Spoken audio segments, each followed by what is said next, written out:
Hello and welcome to Music Musing. My name is Craig Seibert, and today I will be joined by my brother George Seibert. We love to talk about music. We're passionate about it, and it's a big part of our lives. Every once in a while we have these conversations, and we thought we'd just like to share those with you. So if you love music, sit back and enjoy this podcast.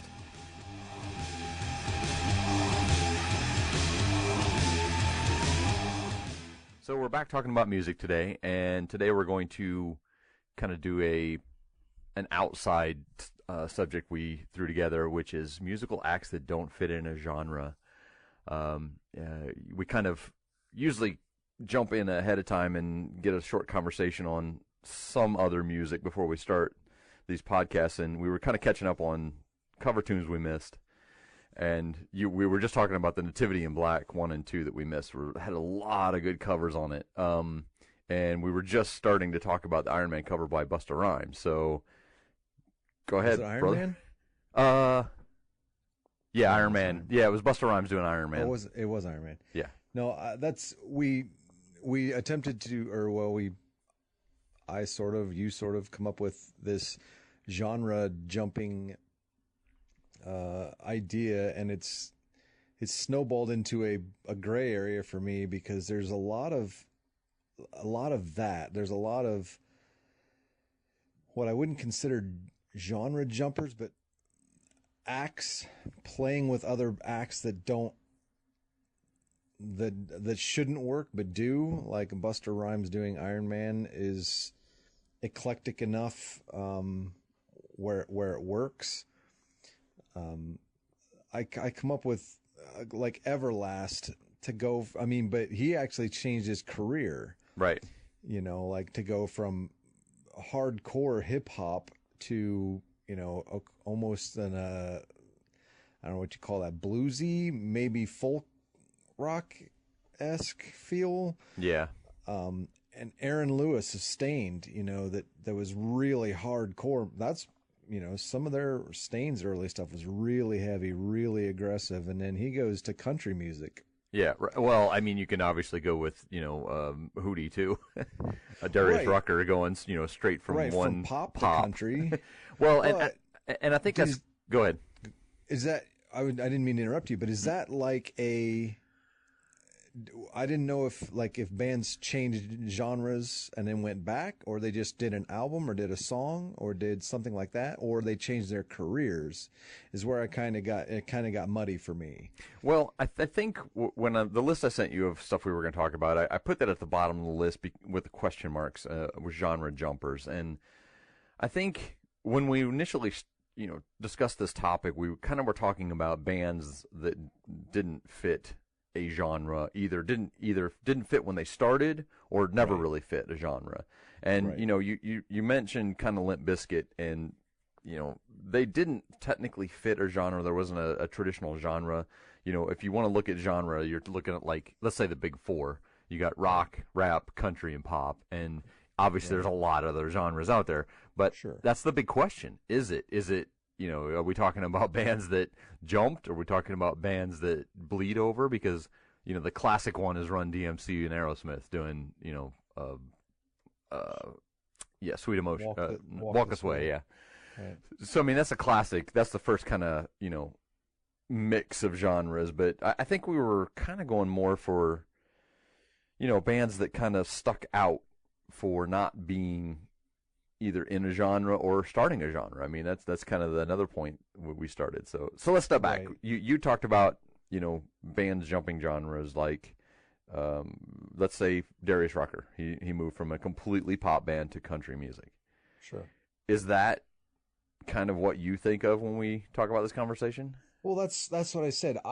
That's where it got muddy for me. I come up with, bands that crossed over but stayed true to who they are, and then bands or frontmen that completely changed their careers, or their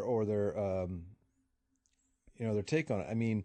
The one that sticks out to me the most, that kind of goes back, plays both sides, if you will, is Kid Rock. Yeah. He can pretty much do pop, he can do metal, he can do rock, he can do country, he can do, pick one. Yeah. You know, I mean, he can duet with Sheryl Crow. He can do songs like Jackson, Mississippi. He can do, you know, and even dabble in rap. You know, like Ba with the Ba was, you know, his. So I mean, he's the one that kind of stuck out to me in the whole idea of genre jumping, but that's where I said it got a little dirty for me, that I was struggling with, okay, you know, is, you know, Aaron Lewis of Stained, formerly of Stained, or you know, and now they toured again, or they had some sort of a string of concerts there where they, you know, where they played, but you know, he's primarily a country singer now. Yeah. And to hear anybody that listens to country, myself not being one of those, you know, I'll volunteer that information, not that it's new or anything, but they, you know, they claim these Florida Georgia line types that are more rap and infused or hip hop infused country, that everybody cringes. Is that considered, you know, blurring the line, or should they be put in a different category? I don't listen to them. I don't know. But that's where, I mean, if you can, I'll ask you the question. Pick an artist other than Kid Rock that can float just as easily into any or all of those, the four, you know, we'll call them the big four categories. Is there one? There's not too many. I mean, if there is, I can't think of too many off the top of my head. I mean, bands will do a single song here and there that kind of feels out of their genre, and that, I don't think that really qualifies. I think you're talking about somebody pure like Kid Rock, who will write a song with seriousness in one genre and completely in a different genre the next song. I mean, even on the same album, you're looking at some songs that are almost pure country, could be, you know, fit right in the country category, and then, you know, next song we're doing rap. That's you're right into that genre. So, well, let's separate the two then. Let's start with musical acts that don't fit in a genre. Period. Like I'll you know, normally what I do is you and I kind of give our favorite ones and our least favorite ones, and I'll tell you that you know, Cake is one of my favorite ones. Cake does not feel like it ever fits in a genre. It's, you know, they use brass, they use, you know, weird plastic guitars through bad amplifiers, and what's that, vibro slap, and you know, but and he almost doesn't sing, he almost voices everything, but they don't really fit in a genre. You know, they have one or two songs that fit in a genre, but that's kind of, let's take that part and then we'll go back to the other part where people kind of jump. So do you have a favorite band that kind of fits in or doesn't fit in a genre? I always, I never considered the Beastie Boys a one-trick pony. You know, yes, everybody, you know, if you listen to any of their other albums, I mean, I guess they're mostly hip-hop, but they started off as a punk trio. Right. And there was the roots were always there, but they had, you know, I don't know, I just never felt them as purely, because they play them on rock radio. They play them, I mean, so I always considered them kind of an anomaly, like my favorite, you know, I guess by most accounts you'd call them hip hop, but that's what I said. Other than, I mean, I would have to say probably Kid Rock, because I like a lot of his music, but I tend to shy away when he goes to the pop or countryside. But if a artist and or group can pull that off, I think it's as much or more impressive to be believable in multiple genres than it is to have, like, say, you know, than what I would consider like a favorite. I think it's more impressive than, to me, than anything. Again, I hate to say I had a favorite. There's only a couple that come to mind. Linkin Park kind of didn't really fit in a genre, I don't think. I mean, because they had, you know, melodic, you know, ballady songs. They had, techno, they had hip hop, they had really heavy, metal songs. So I don't know. I mean, this was a tough category for me. I gotta be honest. It is, and to jump off what you said, you mentioned the Beastie Boys. Oddly enough, one of the songs come on one of my mixes today, and that's the first thing went through my head was, wow, they got into a genre which was kind of hip hop rap, and at the time, but they weren't like anything else. They weren't. There were some bands out there that were changing up, vocalists with Run DMC and stuff like that. But these guys were mixing, sound as well. And like you said, they came from a punk background. Check Your Head was even a punk album. Technically Right. it kind of fits into a punk soundtrack album Right, or sound. But Sabotage is pretty much as punk as it gets to me, for me. Well, and I think that you're right. I don't. It's also a hard one for me. This is a hard subject for me. And what I did is I kind of wrote down bands that I felt didn't fit into genres. And you're right. Respect for people like Kid Rock is something I've got as well, that you can, take your voice and take your musicians and take your music and make it sound something different. But as much as I hate to say it, people like Frank Zappa, they did something that no one did before and no one's done since. People have tried to emulate it, but Frank Zappa is the perfect iteration of what I'm talking about when I say a musical act that does not fit in a genre anywhere. Well, as far as, yes, I agree 100%. And to double back to the question that you actually asked me, the only one that I had wrote down that was kind of, that's a go-to band that I really like, that if you can figure them out, it was Pink Floyd. Yeah, I got them. They're down on my list too. That's the one Same I had thing. wrote down, was like because they're, I guess you'd have to call them rock, sort of. Yeah, but there's so much that we're not going to get on the story one. We're going to save that one for later. But a lot of their songs kind of tell stories. A lot of their songs Sure. are very, very dreamy and story like. But look at a band like the Gorillaz or Blur. The singer was with Blur before, but Right. that kind of take a genre and almost twist it. Kind of like Pink Floyd. Like you said, you could say Pink Floyd's rock, but they kind of twisted that idea of rock. Of, in the 70s you had like Led Zeppelin and AC/DC and ZZ Top making all those traditional 4-on-the-floor rock songs, and then you got Pink Floyd going, yeah, we're gonna make rock, but it's gonna be a little bit different, just a little bit to the left, just a little bit.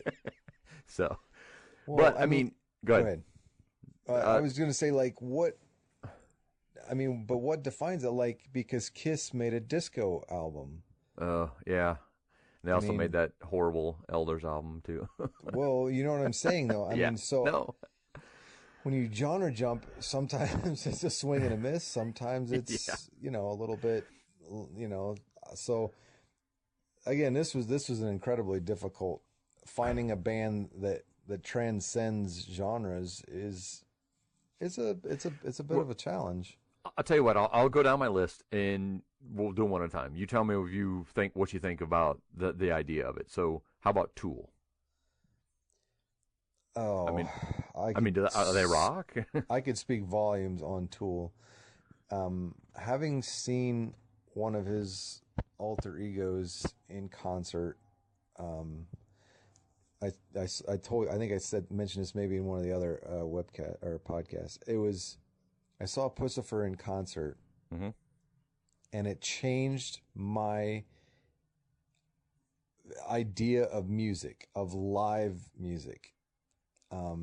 Maynard, you talk about, the man can do whatever he wants to do. He's to the point now where he's pissing off his fans in Tool, but that band, I think Maynard as a person, he's got genre jumping, but his are different projects. Like Pussifer is borderline spoken word stuff. A Perfect Circle is melodic and radio friendly, almost poppy at times. And Tool is hardcore heavy metal at times. So I I think he himself is a genre jumper, but like his band, the Tool, the band is a rock metal band, I think. Okay. So A Perfect Circle is a little less rock, and then, like Pussifer is more, strange Pink Floyd-esque, getting out there on the cusp of radical. So, okay. Well, I agree. I think Tool's probably not the best of the examples I wrote down, but I want to just go down the list and see. Queen. At the time they came out, they were very eclectic, to say the least. But they were kind of feeding off the David Bowie glam type and the AC/DC rock type era, and kind of sticking kind of in the middle. So I don't know if they actually fit in a genre, if they fit somewhere where you can put them in a... No, I think... Let's see, there again, this is where I struggle, because I like, okay, do they not fit in a genre, or are they genre jumpers?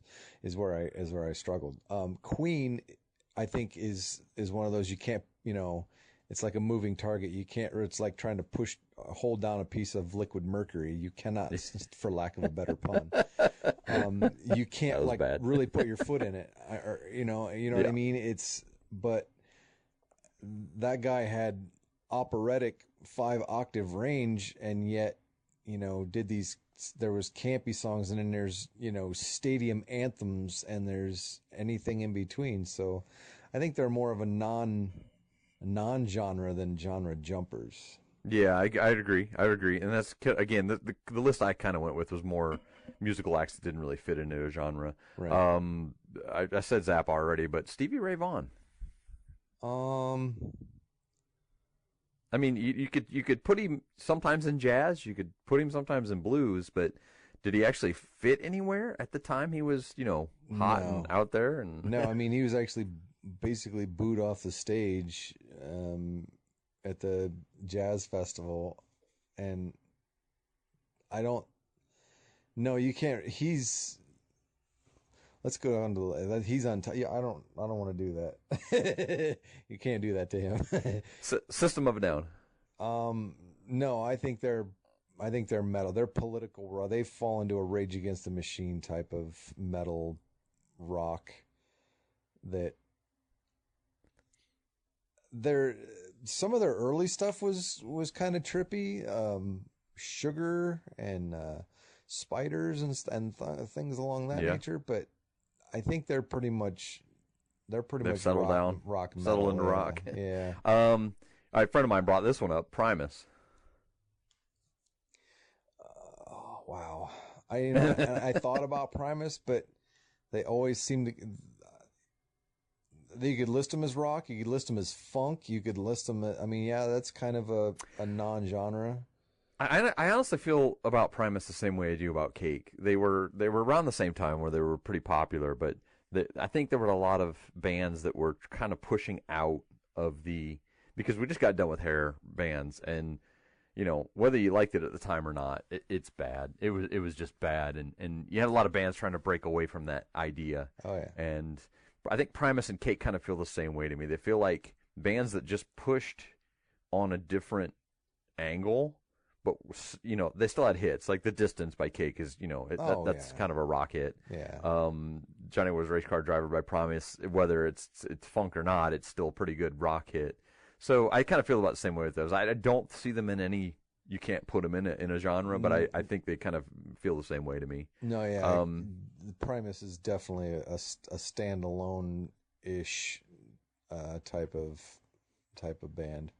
So I'll throw this one out there, but I want to make a quick explanation why this is on my list. I put the Beatles on my list, and it's because it seemed like when you nailed them to a genre or a subgenre, like in rock but classic or rock but pop, the next album was completely different.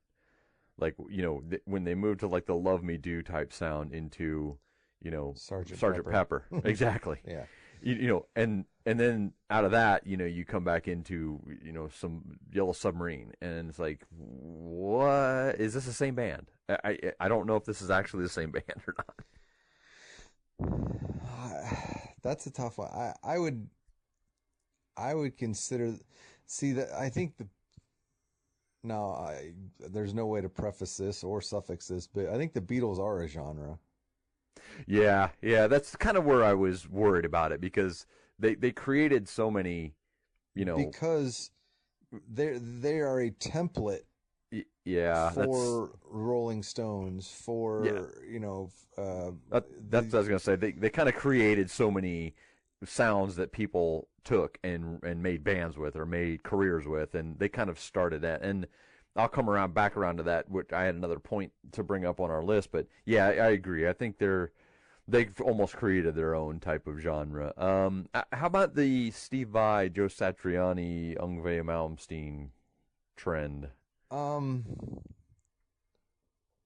I think that was bred out of, or birthed out of the Eddie Van Halen feel.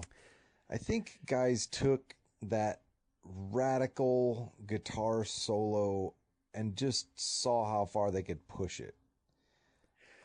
Yeah, but that, I mean, that there wasn't really a genre for that. It wasn't rock. It wasn't like, some of those songs on, like, if you listen to Satriani's stuff, were kind of bluesy and jazzy in areas. Absolutely. And I'd say Satriani had probably more singing in his music than Vai did, but there wasn't really a genre. There wasn't, you couldn't put it in anything. You couldn't say it was rock. You couldn't say it was jazz. It was just a lot of lead players kind of making melodies at that point. Yeah, no, I mean, and it was 85% instrumental. Most of that stuff was. Yeah. So, I mean, I guess that would be the only thing I would even lean towards, would be an instrumental type of thing. I mean, but like, Pipeline back in the day. Yeah.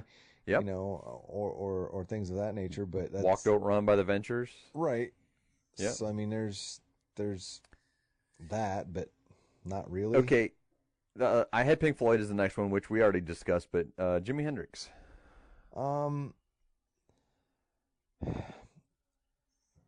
See, I think he would have to fall in the same SRV. No, I think he's almost almost like a British Invasion type of feel. Like late 60s, early 70s, there was Janis Joplin. I mean, like, I guess you'd have to say the Woodstock genre. Yeah. I mean, for all of his talent and all of his that's one I still don't get. I mean, I know the kid was talented and I get it, but it never really stood out to me. I don't know why. I mean, his guitar playing did, but it was more of I don't know. I just never got the feel for it. But you could consider him like a Stevie Ray Vaughan type, where it's a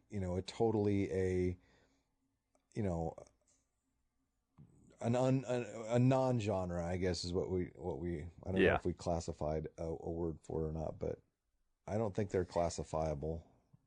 So the last one I got on this list was so I threw it out there because it was between that and the next point I want to make, but I'm going to throw it out there anyways. But Sublime. Wow. I mean, okay, obviously reggae. I mean, they have that sound, they have that a little bit of rock, in there, but do they? I mean, could you put them like solidly in the reggae genre? Like no, absolutely not, because there's a lot going on. I don't like the band. I'll say that. I'll preface my opinion with that. But that being said, they're incredibly talented. They are not classified. I will say this loudly and proudly. They are not classifiable because they're not. Because there's, Santeria is a pop rock song. Yeah. But Summertime is, your guess is as good as mine. You want to call that rap? You want to call it hip hop? You want to call it pop? You want to call it, I don't know. Well, they kind of blend in with the last band I had on my list, which was Faith No More. That, they took kind of a genre and made it their own. You know what I mean? Like, Faith No More took rock and rap and kind of made something that wasn't a blend. It wasn't really a blend of those two. It was more, I don't know how to explain this one. I was trying to put this one into words.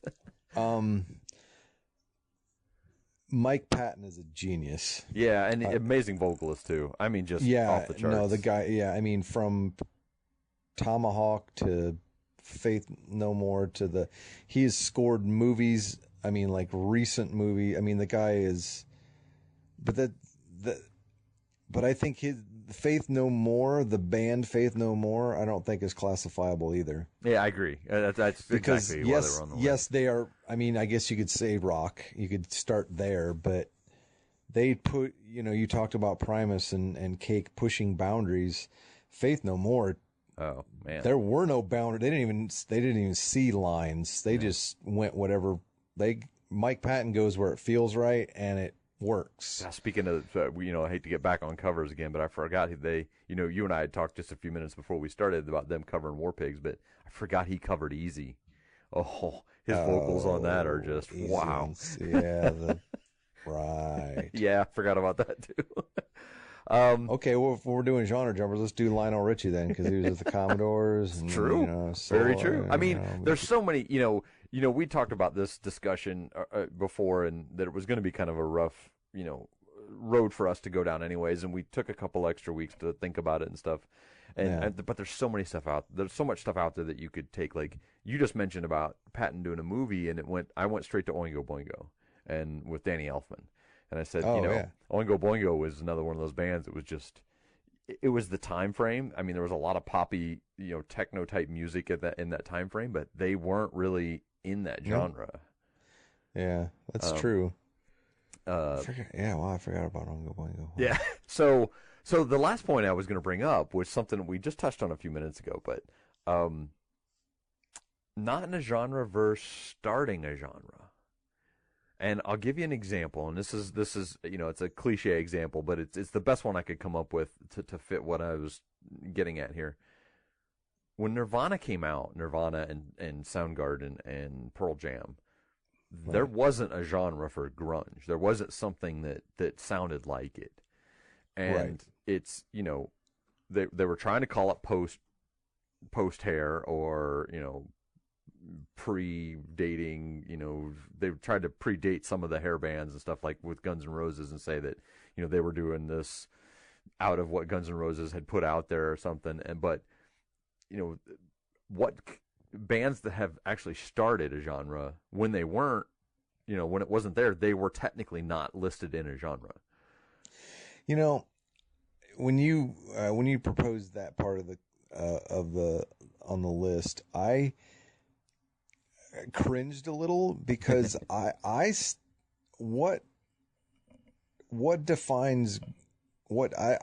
have yet to figure out what defines grunge. Well, I agree with that. Is it lyrically just the angst, or is it you had to wear flannel and but it was still rock and roll? I mean, and don't get me wrong, Nirvana broke molds too. Yeah. And I think of those bands, they got the furthest away from being pigeonholed versus Pearl Jam, Soundgarden. They turned the wick back a little bit. They still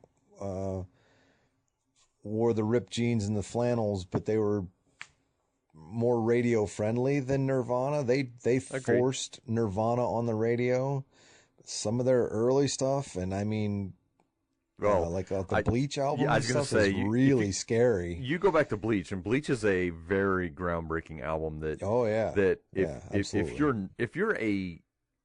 you're a Nirvana fan and you haven't listened to Bleach, you're not a Nirvana fan. because they are that album is miles above what was coming out of anything at that time. Oh yeah. And I mean, kind of same way with Green Day. Green Day had Kerplunk was out before Dookie, and the Kerplunk was full of fun punk music, and Right. it even had a couple older versions of some of the stuff that they ended up putting on Dookie. But stuff like that is what I'm talking about. When Green Day came out and Nirvana and them, I think they were honestly, and this is my take on it. You were asking me what I felt about grunge and where it lands, but I really think grunge was rock's response to hair bands. Yeah, that's I think, probably as close as you can get to pinning it down. Yeah, I think the guys that were listening or in those bands listened to well, obviously Eddie Vedder's always said that he's a big Neil Young fan. Yeah. They were listening to that type of stuff. They were listening to Neil Young, that edge of rock. They were folk, but kind of edgy rock. And I think those bands, those guys that were in those bands, like Kurt Cobain and Dave Grohl and stuff, were looking at hair bands and going, what happened? Why did it get to this point? Why did it get to the point where this is what people are accepting as music? And I think that was their answer. I think their answer was, we're taking it back and we're angry. We're angry about it, and we're taking it back. And I think that's a fair assessment. Yeah, no, that's incredibly valid, and I agree to a great extent, because there was a lot of talent that got kind of pushed aside by the the Alice in Chains, the Soundgarden, Pearl Jam, Nirvana. There was a lot of like Screaming Trees and that's stuff. That's the exact one I was going to say too. they got. Well, even Blind Melon got pushed aside as that exactly. Genre. Blind Melon was, I think, a push more towards the pop side or towards more radio friendly, but like the really heavy ones, I mean, they were. I think you're right. I think it was just like a sort of a musical middle finger to the past that. Like no. Rock still should sound like Black Sabbath, and that's where we're going, and the one, not to get too far away, but the one I had on my list was Led Zeppelin, as far as a genre, hard to define too. Yeah, I mean, because they were kind of all over the map. Throughout all their albums was like, okay, this one's rock. Okay. You go from Black Dog to Stairway to Heaven. Yeah. It's folk. You went from a folk sound to a rock song. Yeah. And then the next one was, like All of My Love is just a very dreamy, almost light rock or alternative type sound at that point. Yeah. So. And What Is and What Will Never Be, and black and rock and roll. I mean, blues rock to light rock. Yeah. So I mean, that was, again, I struggle with this. Not gonna lie, but this one was tough, because there's a lot of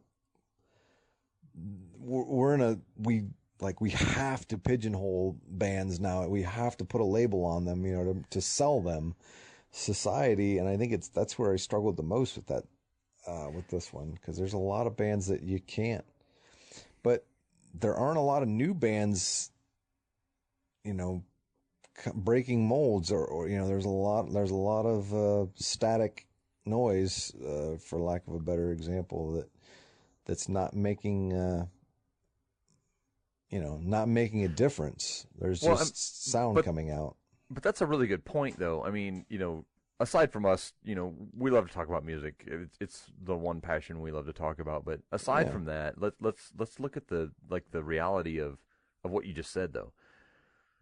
Do bands want to fit in a genre, or do bands not want to? And what's the advantages of both? If I fit in a genre, you can slide me behind the country slot, and people are going to find me. I think bands have to fit into a genre now.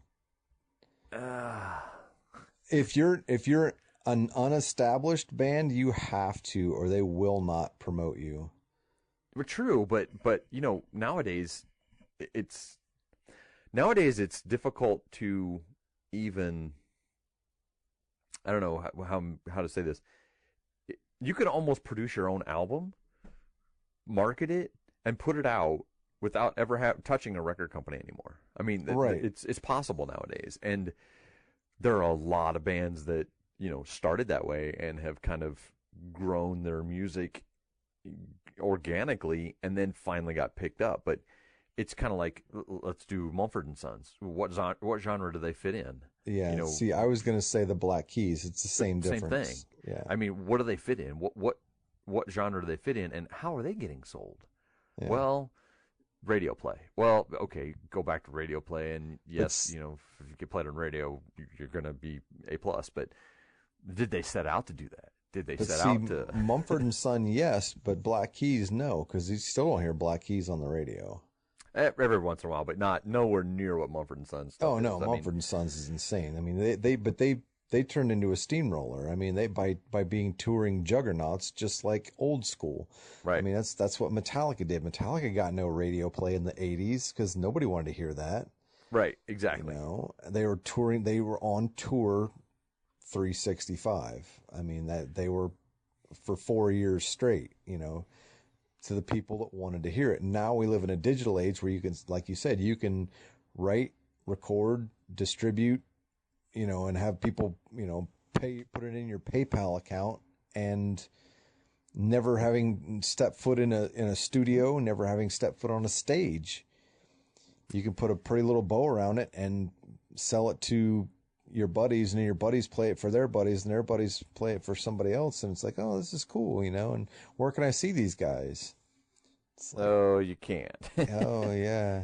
Well, and, going back to my old days of playing in a local band, we didn't make a lot of money off the door anyways. We always made more money off the shirts and the stickers anyways. And sure. But these guys aren't doing it, like you said, to go out and play anywhere. They're not, you can't really go see them unless you get enough people that want to go see them. And then because people want to make money more than they want to make music.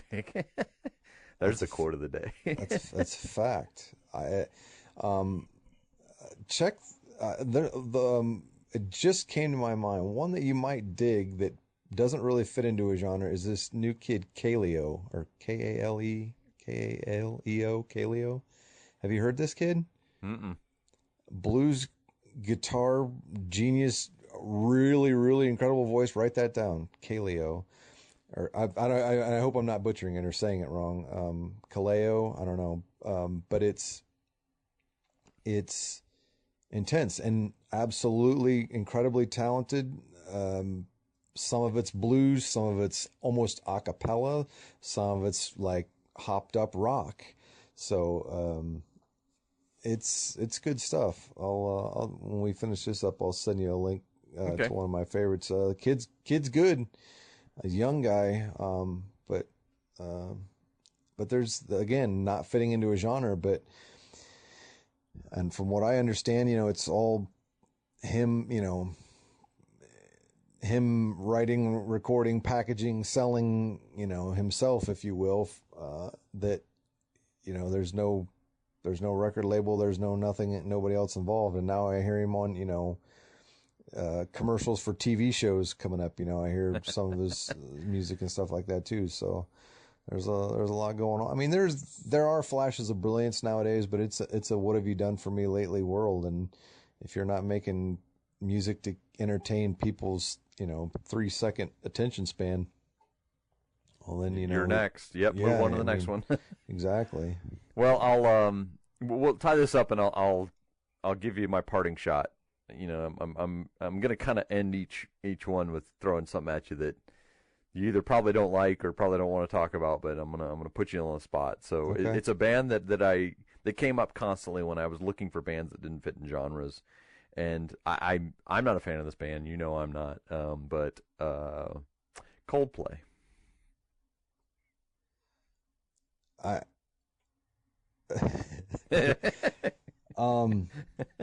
if we're going technically on genre, they're probably hard to nail down. I've yet to figure out what in the name of all that's holy people have found out about Coldplay, because wow, I think that's just about as I So don't yellow doesn't do it for you then. Is that what you're saying? and I've tried, in the past, I told you I still do this. I still, like, if I hear a band that I can't stand, I will give them a full day worth of, scraping through their, B-sides and whatever, trying to find something to throw them. Arctic Monkeys was one, not to get off tangent, but that's another one that kind of doesn't fit in a genre, so right. It's not off tangent. I couldn't stand them, and then the radio picked up "Do I Want to Know," and I was like, "Oh well, okay." And I went back, and still, they're a one-hit wonder for me, because I got nothing, no love for them any other way. Coldplay, I have tried. There's nothing there. But real quick, while we're on that, Imagine Dragons. Yeah, it's different for me because I've got a 10-year-old son, and you've got he's 9 still, right? Yeah. Jacob's 9, and I sometimes try and listen to the stuff that they listen to, and honestly, a lot of it's not too bad, but he is a kind of a big fan of Imagine Dragons, but you're right, it's that whole kind of genre. Down. Yeah, it's hard to put it into anything, and obviously I picked Coldplay for a reason, but it is the same thing. I mean, if you look at kind of what Lady Gaga is doing with music, she was actually what Coldplay was. It's almost like house music. It's almost like a mix of house music, right? And kind of pop or something. And she just kind of went on a tangent with it and made it pretty popular again. But yeah, it's Imagine Dragons, same story. I mean, you're looking at a band that is making pretty decent music. They just don't fit anywhere. They don't, and they don't have to. And that's kind of why I brought up the question of, do you want to not be in a genre? Because if you don't want to be, there's plenty of stuff out there to, right, that you could possibly fit into, that you might be able to skip around in. Right, but I mean, that's where I think bands without an identity get sucked in and fade away. There's a lot of talent happening that doesn't get heard because people aren't interested in, or they pick the wrong spot, or the wrong non-genre, they're not. I still think there's a need for managers or A&R guys, Yeah, some type of guidance for the bands. Absolutely. I do believe that. I mean, but everybody thinks they're smarter than the next guy, and then here we are, with a bunch of garbage clogging up the airways. Yeah. Well, brother, thanks for talking again. I know we've talked about getting this out on iTunes, and I'm working towards that. We did set up an email, musicmusingfeedback musicmusingfeedback@gmail.com. So it's music, MUSIC, musing, MUSING, and then feedback@gmail.com. So if you guys want to, throw questions at us or throw some ideas at us, we'd love to hear it. But I appreciate you sitting and talking with me, brother, and we'll hit it up next time with a new subject. Oh yeah, man, it's all good. I love it every single time, no matter what the subject. I'm good. Take care, brother. All right, we'll see you. Yep.